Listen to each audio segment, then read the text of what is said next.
દર્શક મિત્રો, વડોદરા જિલ્લા સહકારી દૂધ ઉત્પાદક સંઘ લિમિટેડના ચેરમેન અને વાઇસ ચેરમેનના હોદ્દેદારોની નિમણૂક પ્રક્રિયા આજે સર્વાનુમતે પૂર્ણ કરવામાં આવી હતી.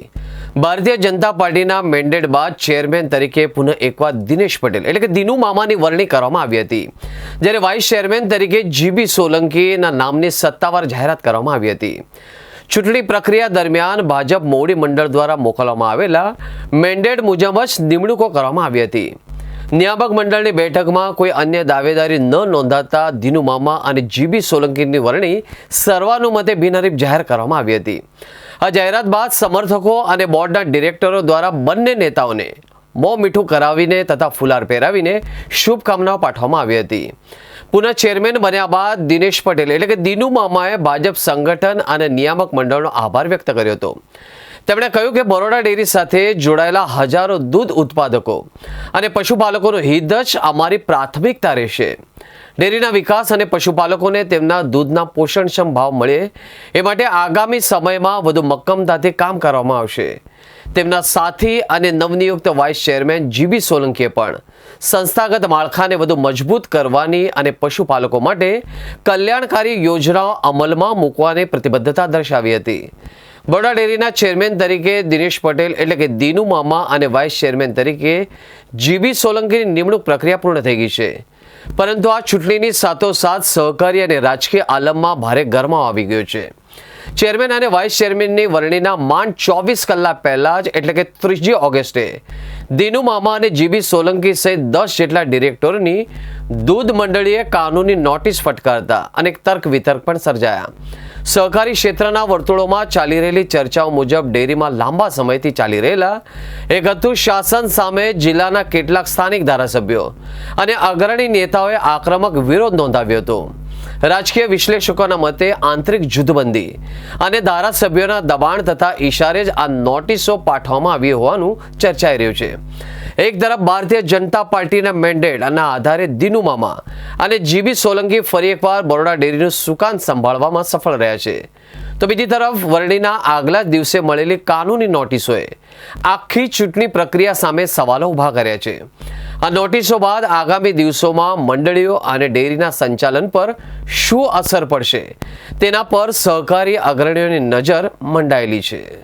આ ડેરીની ચૂંટણી થઈ અને ચૂંટણીની અંદર પાર્ટીના વિચારધારાવાળા તમામ લોકોને ટિકિટ આપવામાં આવી અને તમામ લોકો જીત્યા બાદ જે જીતેલા ડિરેક્ટરો છે એમની સેન્સ પ્રક્રિયા થઈ, એમના વિચારો લીધા બાદ પ્રદેશથી જે નિર્ણય થયો એ નિર્ણયની અંદર ચેરમેન તરીકે દિનુ મામાનું નામ જાહેર થયું છે અને વાઇસ ચેરમેન તરીકે જીબી સોલંકીનું નામ જાહેર કર્યું છે અને તેને સરસ સૌ લોકોએ વધાવી લીધું છે અને હવે ચૂંટણીની પ્રક્રિયા ઉપર ચાલુ થવા જઈ રહી છે. તો હવે આજે આ ડિરેક્ટરોને, ચૂંટાયેલા ચેરમેન અને વાઇસ ચેરમેનને ખૂબ ખૂબ શુભકામનાઓ પાઠવું છું, અભિનંદન પાઠવું છું. જે ગામના છેલ્લા વ્યક્તિને જે દૂધ ઉત્પાદકોને જે રીતે મદદ કરી રહ્યા છે એમાં ભારતીય જનતા પાર્ટી અને તેમના તરફથી વધુ ને વધુ એમની મદદનો ફાયદો થાય એ પ્રકારનું કામ થશે એ જ અભ્યર્થના સાથે આજે હું વિરમું છું. ભારત માતા કી જય. તમામે સર્વાનુમતે આ નિર્ણય લીધો છે. ડેરીના હિતમાં, પશુપાલકોના હિતમાં આગળ શું થશે, કેવી રીતે આ નિર્ણય લેવાશે? આ નિર્ણય સર્વાનુમતે થયેલો છે અને સર્વાનુમતે જે સેન્સ પ્રક્રિયામાં નામ આવ્યું એ જ પ્રકારે પ્રદેશથી ચેરમેન દિનુ મામા અને વાઇસ ચેરમેન જીબી સોલંકીનું નામ આજે ડિક્લેર કર્યું છે. ત્યારે એમને આ ડેરી આગળ ઉપર જે સફળતા રીતે ચલાવી છે અને ડેરી દ્વારા જે ગામના અંત્યોદય જે વાત સાથે આ સરકાર ચાલી રહી છે, છેલ્લા વ્યક્તિનું ઉત્થાન થાય, એનું આર્થિક રીતે તેને મદદ મળે અને પગભર થાય, આત્મનિર્ભર થાય એ રીતે ડેરી કામ કરી રહી છે. અને એ જ દિશાની અંદર આજે સહકારી મંત્રાલય પણ ભારતીય જનતા પાર્ટી દ્વારા નરેન્દ્રભાઈ મોદી દ્વારા સ્થાપવામાં આવ્યું છે. માનનીય અમિતભાઈ શાહ સાહેબ દ્વારા અનેક નિર્ણયો સરકાર દ્વારા સમૃદ્ધિની વાત સાથે તેઓ કરી રહ્યા છે. ત્યારે ડેરીને પણ ઓછામાં ઓછો પ્રશ્ન નડે, ઓછામાં ઓછા સરકારની દખલગીરી થાય અને વધુમાં વધુ ફાયદો ગ્રામ્યના છેલ્લા વ્યક્તિને મળે એ પ્રકારે ડેરી આગળ ઉપર કામ કરશે એવી મને આશા છે. આપ સૌએ બરોડા ડેરીની ચૂંટણી જોઈ. ચૂંટણીમાં પણ એક તરફી જ રિઝલ્ટ બધે મળ્યા છે. 13 ડિરેક્ટર એકબીજાથી જોડેલા છે, બધાને હાથે રાખીને ચાલેલા છે. ક્યારેય કોઈ દૂધ ઉત્પાદક કે દૂધ ઉપભોક્તાઓ ત્યારે અહિત કરવામાં કોઈને રસ ના હોય ત્યારે પાર્ટીએ જે અમારી પર ભરોસો મૂકીને અમને રિપીટ કર્યા તે બદલ પાર્ટીના તમામ આગેવાનોનો ખૂબ ખૂબ આભાર માનીએ છીએ. ડેરીના જે ડિરેક્ટરોની મંડળી પર 81 ની નોટિસ આપી હતી, એનું શું થશે આગળના દિવસમાં? એ કાયદાની પ્રક્રિયા પ્રમાણે કાયદો જવાબ આપતો આવ્યો છે. કાયદો કાયમ માટે જવાબ આપે છે. એ વહીવટની અંદર નોટિસ આપલેનો એક જે શિરસ્તો છે એને વધારે મજબૂત કરશું કે જેથી ફરી નોટિસ ના મળે. આજે તમારી વરણી થઈ છે, પણ ધારાસભ્યો નથી દેખાયા, તો આગામી અઢી વર્ષ ફરી આ જ પ્રક્રિયા રહેશે, વિવાદોથી ઘેરાયેલી ડેરી? એવું કંઈ અમે તો માનતા જ નથી.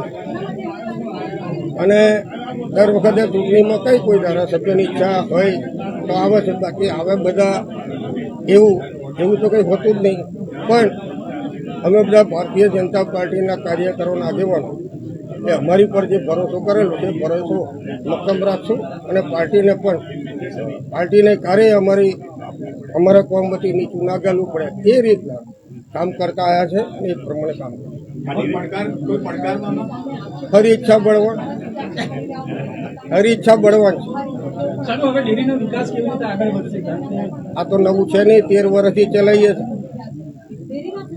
આજે મેં નીચે કેટલાક મિત્રોને આપણા મીડિયાના કીધું હતું કે પાર્ટીનો જેનો આદેશ આવશે, મેન્ડેટ આવશે એને અમે સ્વીકારવાના છે. ત્યારે 13 ડિરેક્ટરોએ આગેવાનો સામે એમની જે લાગણી હતી એ લાગણીને પાર્ટીએ માન આપ્યું છે. એ બદલ બધાનો આભાર માનું. તમારા બધાને આભાર માનું છું. ધક્કામુક્કી ના કરો, પડાપડી ના કરો અને હારા કોમ મેં બધા ભેગા રહી સાચાને મદદ કરો. ફરી એક વખત રિપીટ થિયરી, તો ફરી એક વખત અમારી પણ કામ કરવાની જે થિયરી છે એ અમે પણ રિપીટ કરીશું. ધારાસભ્યો નારાજ છે, આયા નથી કોઈ ધારાસભ્ય, ઘણા બધા ધારાસભ્યો એવા છે કે જેને ધારાસભ્યો નારાજ નથી, પણ ચૂંટણીની તારીખ નક્કી થાય તો ડિરેક્ટરોએ હાજર રહેવું જોઈએ.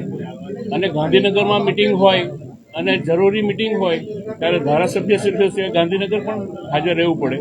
મારા પર ફોન આવી ગયા બધાના, બધા બોર્ડની સાથે છે, કોઈ નારાજ નથી. બાપુ, હવે ડેરીનો વિકાસ કેવી રીતે આગળ વધશે? અત્યાર સુધી તો સારો ચાલતો, પરંતુ હજુ શું નવું શું બસ અમારા પર આક્ષેપો તમે જે કહો છો એ આક્ષેપોના જે પથ્થરો ફેંકવામાં આવે છે એ અમે બધા ભેગા કરી રાખ્યા છે. હવે એ જ પથ્થરોના પગથિયા બનાવીશું અને બરોડા ડેરીને ઉપર લઈ જવાનો પ્રયત્ન કરીશું. નોટિસ પણ આપવા જે મળી છે, નોટિસનો કેવી રીતે કાયદાકીય રીતે આગળ નોટિસ જે મળી છે એ નોટિસ ઓડિટ પ્રક્રિયાનો એક ભાગ છે. ઓડિટ દરમિયાનમાં કોઈ ખામી જણાય તો એ ખામીઓનો સ્પેશિયલ રિપોર્ટ કરવાની ઓડિટરની ફરજ છે.